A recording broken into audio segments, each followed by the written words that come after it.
Boa tarde, segunda-feira, 12 de agosto. Na manhã de hoje, 2 audiências públicas e uma sessão especial foram realizadas na Assembleia Legislativa. A ressocialização das mulheres detentas do sistema penitenciário, de autoria da deputada Conceição Sampaio, a isenção de IPVA, o desconto na alíquota de ICMS sobre o combustível para o transporte alternativo de Manaus, proposta pelo deputado Marcelo Ramos, e a homenagem ao Dia do Advogado, feita pelo deputado Luiz Castro. E amanhã, 2 da tarde, no plenário Rui Araújo, será a vez da homenagem ao Dia do Economista com o deputado José Ricardo. Essas e outras notícias estarão no Alean Notícias a partir das 8h30 da noite ou então no portal da Assembleia, em alean.gov.br. Retorno amanhã e assista agora ao resumo da atividade parlamentar da semana passada. Boa tarde. De acordo com o dicionário, estudar é exercitar a memória para adquirir conhecimentos e aprender. Já a educação é direito fundamental garantido na Constituição Federal de 88 e uma das principais ferramentas de transformação social. O dia 11 de agosto é usado para refletir sobre o papel do estudante e dos mecanismos de educação em toda a sociedade.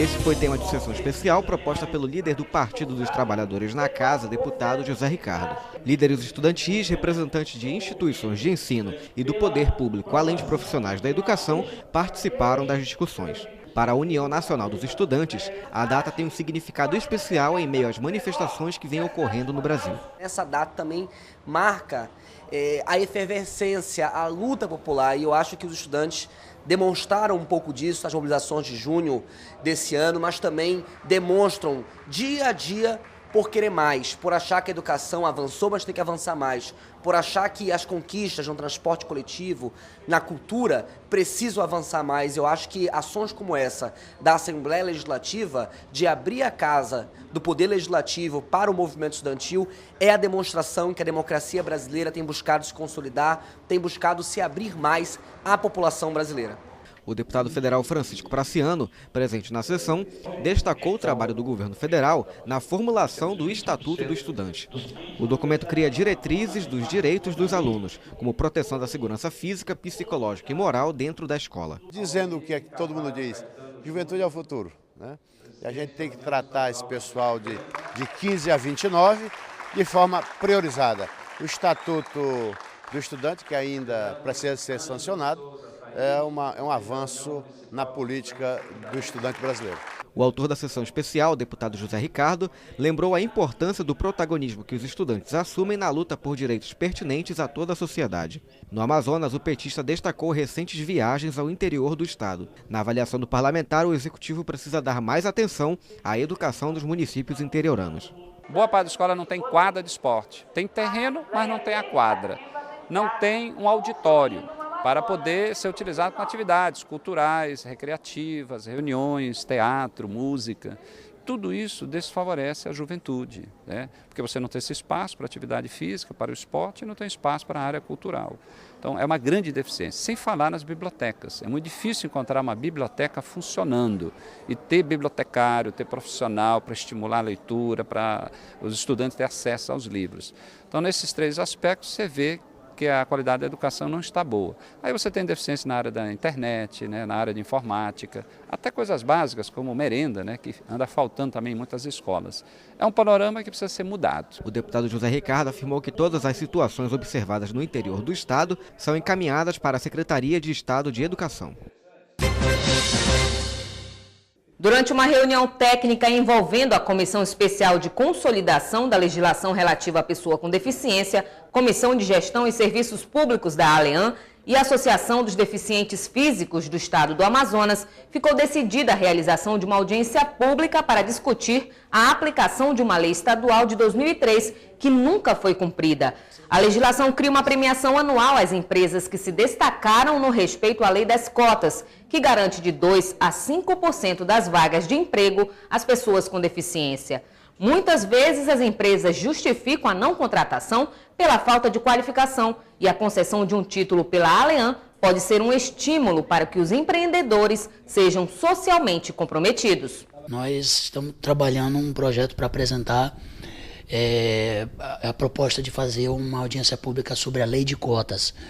o não cumprimento principalmente da lei que obriga, uma palavra bem pesada, mas a lei diz que obriga a contratação de pessoas com deficiência, um percentual mínimo de 2 a 5%.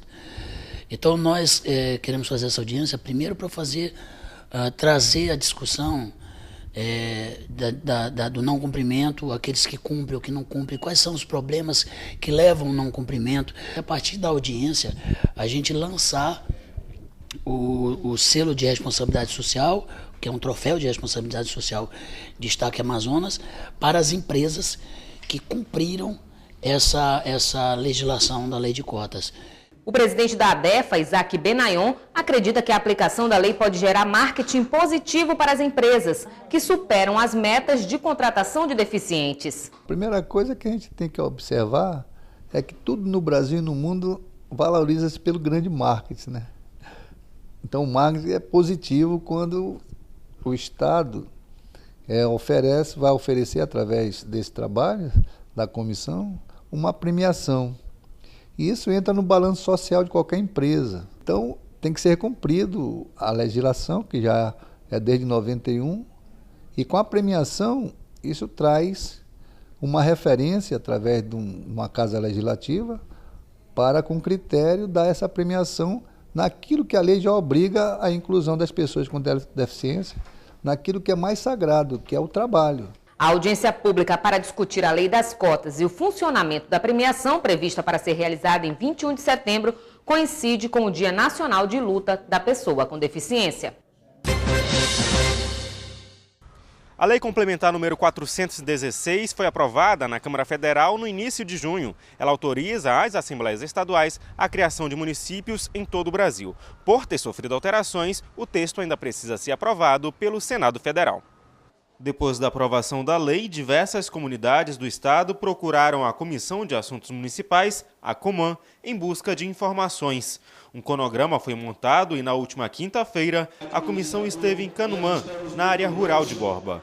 Uma reunião foi realizada com a presença do presidente da Coman, Tony Medeiros, o prefeito de Borba e o presidente da Câmara Municipal. Os moradores pediam esclarecimentos sobre o processo de emancipação do distrito de Canumã. Nós trouxemos a Lei Complementar 416, que foi aprovada há menos de 40 dias na Câmara Federal, está tramitando ainda no Senado Federal. Há uma possibilidade muito grande ainda de ser aprovada nos próximos dias, nos próximos meses, e com isso sim, qualquer localidade pode buscar a sua emancipação. E é isso que nós viemos neste momento, trazer a lei. Qualquer localidade pode buscar a sua emancipação, mas tem que cumprir todos os pré-requisitos da lei. E a comunidade compareceu, as lideranças entenderam, e é o início de um processo, se Deus quiser, da emancipação do município de Canumã. Queremos transcorrer com toda a transparência possível, fazer com que aconteça paulatinamente dentro das exigências da lei, para que a gente possa dar um alento para os comunitários daqui da Foz, que tão distante vivem da sede de Borba. E com isso a gente quer encampar, abraçar todos os moradores da comunidade e dizer que nós seremos o primeiro a assinar ao pedido, o requerimento de antecipação junto à Comissão Municipal da Assembleia Legislativa. A próxima reunião da comissão deve ser realizada no interior de Manacapuru. Para começar o processo de emancipação, um requerimento dirigido à Assembleia Legislativa deve ser assinado por, no mínimo, 20% dos eleitores residentes na área que pretende se desmembrar. No caso da fusão ou da incorporação de municípios, as assinaturas devem ser de 10% dos eleitores em cada uma das cidades envolvidas. Tanto o município a ser criado quanto aquele que já existe devem atender a requisitos mínimos. Quanto à população, as novas localidades e os remanescentes deverão ter população ao menos igual ao mínimo regional, calculado segundo o percentual incidente sobre a média nacional de habitantes dos municípios brasileiros. O diretor-geral da empresa de telefonia móvel afirmou que haverá um investimento de 280 milhões de reais para garantir que a transferência de dados e ligações seja prestada de forma eficiente no estado. O diretor anunciou ainda a implantação de fibra ótica, que deverá ser iniciada em setembro deste ano. A empresa é a única que cobre 100% do Amazonas. Nós temos uma fibra ótica de longa distância que vai interligar Manaus ao mundo por fibra, que dá uma capacidade bastante importante em termos de poder fluir toda a demanda de dados que nós temos aqui na região. Colocamos que os números de crescimento aqui são muito acima da média nacional, o que está exigindo realmente das empresas um desafio muito grande no sentido de acelerar os seus investimentos. Nós dependemos naturalmente de alguns recursos para isso, de terceiros, não nossos, nós temos capacidade de investimento, no sentido de liberação de sites, a questão da energia, enfim, colocamos toda essa questão para ele, mas que nós estamos aqui, como fizemos no passado e continuaremos fazendo, uma presença muito grande no Estado. O presidente da Casa Legislativa mostrou-se satisfeito com as propostas apresentadas na reunião, mas sabe que os desafios da telefonia móvel ainda são muitos no Estado, tanto por questões logísticas como pelas constantes quedas de energia. Toda vez que a energia cai na cidade de Manaus, o sistema de telefonia ele também sofre com isso, porque o sistema de telefonia é um sistema elétrico. E a partir do momento que a energia cai, para o sistema telefônico se recompor também precisa também de um pouco de tempo, né? Então essas quedas de energia que acontecem na nossa cidade também prejudica a questão da telefonia. O Amazonas tem uma característica diferente dos demais estados brasileiros. Nosso estado é o maior em extensão territorial e o de mais difícil acesso entre os municípios. O transporte intermunicipal é muito complicado, é difícil. E qualquer empresa que se instale, que queira instalar os seus equipamentos no Amazonas, também tem essa dificuldade. Se nós temos uma dificuldade para chegar no município de Pixuna utilizando um Boeing durante 4 horas, você imagina uma empresa que, para instalar seus equipamentos, precisam utilizar também transporte, não só de longa distância, mas caro. O Amazonas atualmente passa por um momento de mudança de tecnologia, já que o atual sistema 3G deverá ser substituído pelo 4G, que começa a funcionar em setembro deste ano. A empresa também garantiu que 100 novas antenas deverão ser instaladas no estado até abril de 2014, para atender o aumento da demanda por conta da Copa do Mundo. A energia elétrica é um insumo essencial para o desenvolvimento da sociedade. No Brasil, a principal fonte é a hidrelétrica, com 65%, seguida pela termoelétrica, com 28%. O restante provém de usinas eólicas ou é importado de países estrangeiros. Aqui em Iranduba, acontece a 6ª audiência pública para debater a importância deste tema. A reunião foi coordenada pelo deputado estadual pelo PSB, Marcelo Ramos, que garantiu que os trabalhos do comitê devem ser realizados em toda a região metropolitana para atender às crescentes demandas do setor energético e garantir o desenvolvimento da região. Estamos ampliando os trabalhos do comitê, fazendo com que chegue até os municípios da região metropolitana, iniciando aqui pelo município de Iranduba, sob a lógica de que o desenvolvimento econômico dessas regiões depende essencialmente do oferecimento de energia abundante e estável. Então esse é o objetivo, garantir que chegue energia aos municípios e, a partir daí, não só tranquilize as pessoas do ponto de vista da utilização da energia doméstica, mas também possa ser um insumo para a garantia de investimentos que desenvolvam a economia desses municípios. Representantes do município de Iranduba, que também participaram da audiência pública, mostraram-se satisfeitos em poder levar ao conhecimento da concessionária as demandas locais, já que os recursos energéticos do município são insuficientes para garantir o desenvolvimento da agricultura, principal fonte de renda da localidade. O município de Iranduba ele é muito voltado à área rural, como também distrito, né? Nós podemos dizer que a parte das ilhas foram bastante atendidas ao longo desses 7 meses. Hoje, praticamente, a Ilha da Paciência, Jacurutu, Muratu e Ilha da Banchantaria, que aproximadamente foram beneficiadas mais de 1.000 famílias. E hoje tem luz 24 horas. E a demanda nas vicinais e nos distritos também precisa avançar. A importância, na realidade, desta audiência pública nada mais é a questão da proximidade hoje que o município de Iranduba tem de Manaus, né?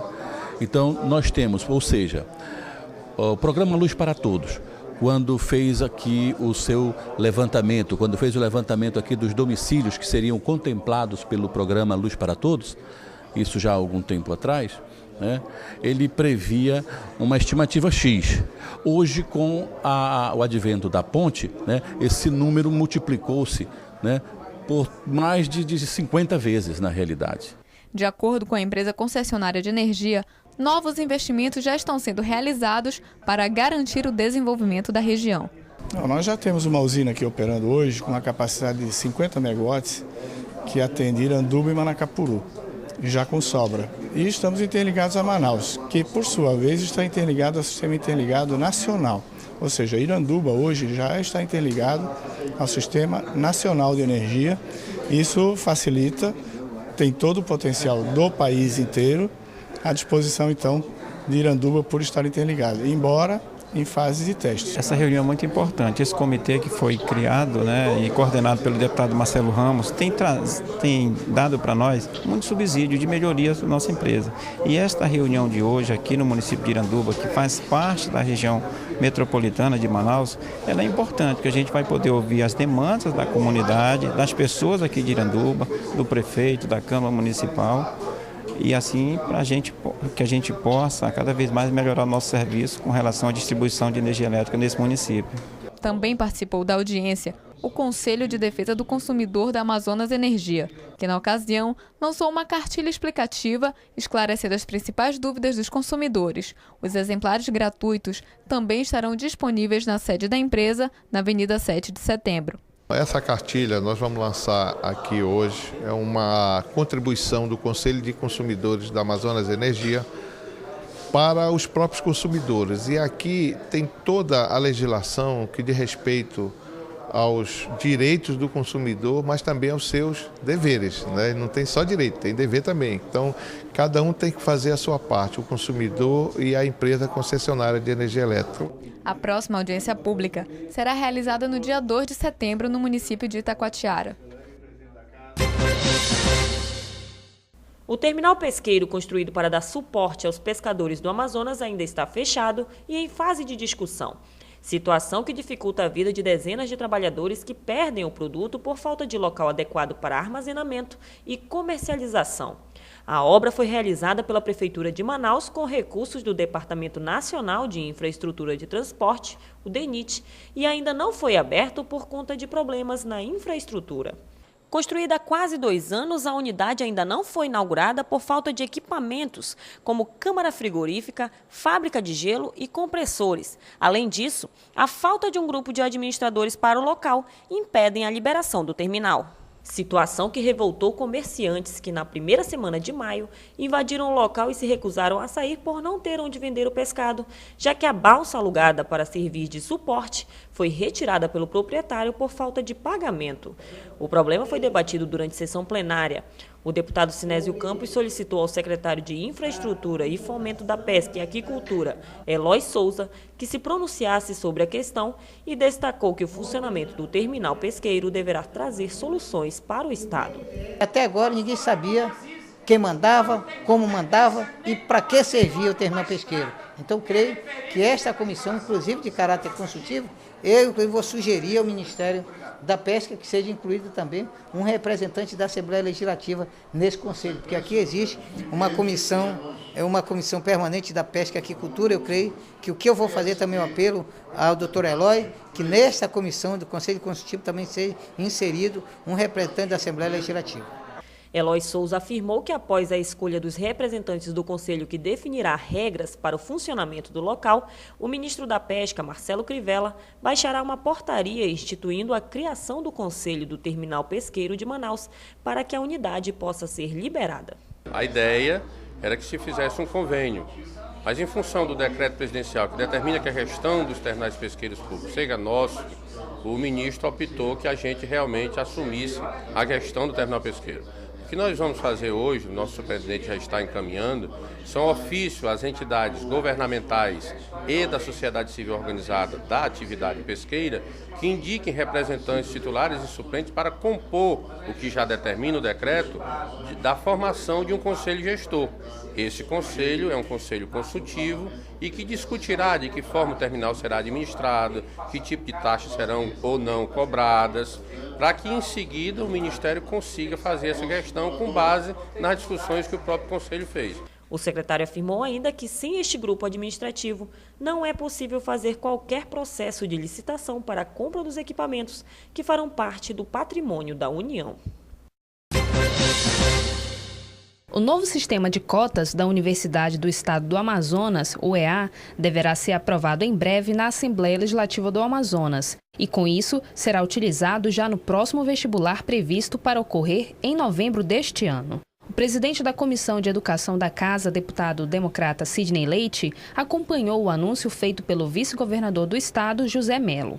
De acordo com o deputado Sidney Leite, como se trata de uma modificação na lei do sistema de cotas, é necessária a aprovação pelos parlamentares antes de ser colocada em prática. 160 vagas deverão ser oferecidas por meio deste novo sistema. Essas vagas correspondem a 50% do total disponibilizadas para a área de saúde, nos cursos de medicina, odontologia e enfermagem. O reitor da UEA, Cleinaldo Costa, disse que ao final do curso, os novos profissionais vão atuar obrigatoriamente por um ano no município pelo qual ingressou no sistema de cotas. Estes 160 alunos que ingressam por cota anualmente retornarão aos seus municípios de origem ao término de seus cursos. Então, a previsão é que os ingressantes no vestibular 2014, a partir de 2019 e 2020, estarão retornando por um ano aos seus municípios de origem para atuar em equipes de saúde, família e comunidade e dentro de um programa de educação permanente em saúde, família e comunidade. Isso será um curso, é lógico que com isso se aproveita para fazer um internato rural e nós teremos não só a presença de profissionais de nível superior já nesse processo trabalhando, na questão da saúde primária e na saúde de atenção ao programa de saúde da família, bem como também suprindo uma necessidade de falta de profissional no superior. A mudança não vai interferir na grade dos alunos que já estão estudando, mas os formandos das próximas turmas poderão ser voluntários como forma de avaliar o programa.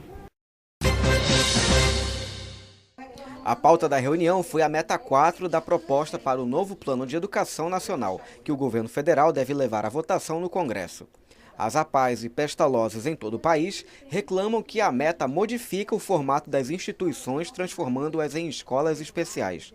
Elas deixariam de ser escolas regulares e virariam centros especializados, ou seja, os alunos precisarão estudar em uma escola municipal ou estadual regular. A federação está reunindo apoio de diversos órgãos, com o objetivo de fortalecer argumentos em um diálogo junto ao Congresso Nacional para barrar a proposta. Nós estamos aderindo ao movimento nacional porque nós temos na comissão, no Senado, né, já teve na Câmara Federal, está no Senado, a meta 4, que é o plano de educação que exclui a educação especial das associações. E nós estamos numa luta, né, constante, aí, uma luta que já se vem lutando há muitos anos, né, a Federação Nacional, junto com com as federações estaduais, assim como das Pestalozes, de todas as associações que têm escola especial, porque nós entendemos que essas crianças, esses alunos, precisam de educação especial. Aproximadamente 380 mil crianças são atendidas por instituições filantrópicas no país. A presidente da Associação Pestalozzi no Amazonas destacou a amplitude que a instituição alcançou no estado, chegando a comunidades distantes. As APAES e as Pestalozzi, elas existem no Brasil há mais de 86 anos. Então esse trabalho já tem um certo know-how para cuidar dessas pessoas com deficiência. Então, devido a esse trabalho, o nome das APAES da Pestalozzi sempre cresceram no Brasil. Foram um braço do poder público, né? Sempre teve ao lado do poder para ajudar essas pessoas. E hoje, através dessa lei que querem colocar, o que vai acontecer? As APAES e as Pestalozzi do Brasil vão acabar como escola. Então, o que vai acontecer com essas pessoas? Elas vão ficar à margem, porque elas não vão ter condições de ser absorvidas numa escola normal. Que você sabe que numa escola normal são 40, 50 crianças. Aí você já imaginou uma criança dessa numa escola normal? O presidente da Assembleia Legislativa do Amazonas se prontificou a subscrever um manifesto, juntamente com todos os deputados da Casa, para municiar o diálogo em Brasília. Nós vamos fazer um movimento dentro do Estado e que isso é um movimento nacional que está acontecendo, mas que no Amazonas tem o apoio da Assembleia Legislativa, dos 24 deputados, para que nós possamos levar esse pleito à nossa bancada federal, não só os 3 senadores, como também ao conhecimento dos 8 demais deputados federais do Amazonas. É dessa forma que nós também estamos viabilizando a ida do deputado Sidney Leite para Brasília para compor uma comissão que vai até Brasília se manifestar e levantar essa bandeira para que a APAI, que tem um trabalho tão bonito em todo o estado do Amazonas, e a Pestalozzi possam não diminuir a sua força, mas sim melhorar a sua atuação junto às pessoas que realmente precisam desse tipo de serviço. As entidades especializadas no atendimento às pessoas com deficiência intelectual e múltipla oferecem serviços de educação, saúde, assistência social e defesa de direitos. O projeto de lei número 2177/2011, que institui o Código Nacional de Ciência, Tecnologia e Inovação, que tramita na Câmara Federal, reúne em um só documento um conjunto de leis de apoio e fomento à inovação e tecnologia. O projeto é uma iniciativa de 10 deputados federais. Se aprovado, irá modernizar a legislação nas áreas de ciência, tecnologia e inovação, dando celeridade aos processos, além de fortalecer as pesquisas no Brasil. Para que a medida seja aprovada, reuniões foram feitas em vários estados do país, entre eles São Paulo, Rio de Janeiro, Minas Gerais, Acre e agora o Amazonas, que por iniciativa do presidente da Comissão de Ciência e Tecnologia da ALEAN, José Ricardo, realizou audiência pública para discutir a importância da PEC para o estado. É importante que nós tenhamos uma legislação a nível de Brasil, um código, uma consolidação de leis que trata sobre a pesquisa, sobre a questão tecnológica, a questão de recursos, as prioridades, mas que tenha um olhar a partir da nossa realidade. O debate contou com a presença do secretário de Ciência e Tecnologia do Amazonas, Odenildo Sena, e do deputado federal e relator do projeto na Câmara dos Deputados, Cibá Machado. Ambos destacaram que a atual legislação dos setores precisam ser atualizadas. O código ele vem preencher uma lacuna que tem feito com que a ciência no Brasil caminhe muito devagar. Hoje nós podemos dizer que há recursos para serem investidos em ciência e tecnologia no Brasil, mas a legislação está superada, a legislação está travando o desenvolvimento da ciência no Brasil. Nós temos assim 2 artigos na Constituição que tratam sobre pesquisa e ciência. Mas não trata mais sobre inovação, não trata sobre a chamada pesquisa aplicada, não trata sobre temas que é da atualidade e principalmente que diz respeito à área de pesquisa e inovação dentro das empresas. A relação público-privada é uma dificuldade muito grande. Então nós precisamos criar, primeiro, uma base de novos princípios, isso nós estamos colocando nesta PEC, e toda uma nova conceituação para a área de pesquisa e ciência, mas também sobre inovação. Cibá afirmou ainda que a PEC irá abrir uma possibilidade do Brasil trabalhar a relação público-privado para a área de inovação e pesquisa, facilitando a capacidade de desempenho das empresas brasileiras.